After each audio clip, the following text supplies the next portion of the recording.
জি, বিসমিল্লাহির রহমানির রহিম। সম্মানিত সাংবাদিক বৃন্দ, আপনারা দেখেছেন যে বাংলাদেশ জামাত ইসলামী মনোনীত প্রার্থী হিসেবে চুয়াডাঙ্গা 1 আসনের আজকে আমরা মনোনয়নপত্র জমা দিয়েছি।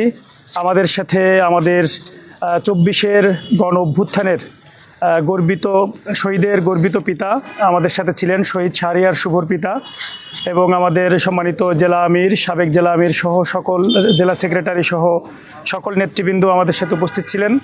আমরা আজকে আমাদের মনোনয়নপত্র জমা দিয়েছি। আমরা দলীয়ভাবে মনোনয়ন প্রাপ্ত হওয়ার পরেই আমরা এটা জমা দিয়েছি।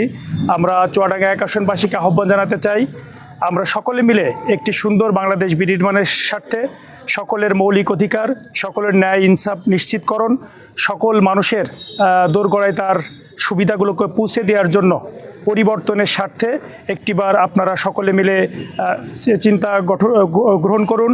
নতুন বাংলাদেশ গঠনের জন্য আমাদের ছাত্র জনতা যে জীবন দিয়েছে সেটাকে আপনারা সহযোগিতা করুন, যাতে আমরা নতুন একটা জবাবদিহিতার বাংলাদেশ গড়ে তুলতে পারি।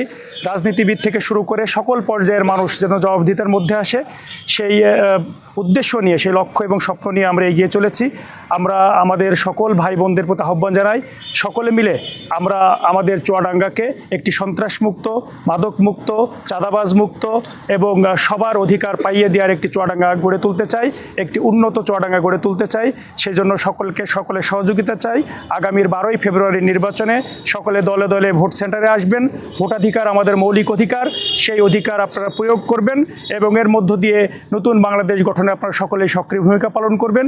সকলেই দাঁড়িপাল্লায় ভোট দিবেন। সবাইকে ধন্যবাদ। আসসালামু আলাইকুম রহমতুল্লাহি ওয়া বারাকাতুহু।